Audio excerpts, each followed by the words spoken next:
This is an airless paint sprayer. You normally put the hose inside your bucket of paint. In my case, I'm demonstrating with water.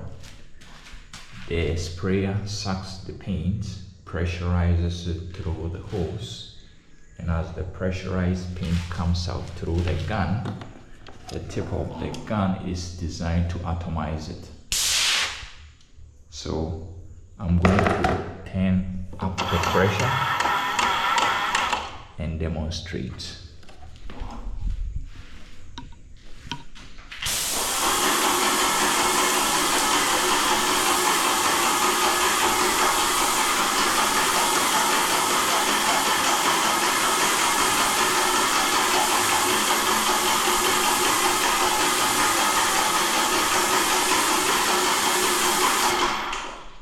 That's pretty much it. It sprays at a very high pressure. Airless sprayer.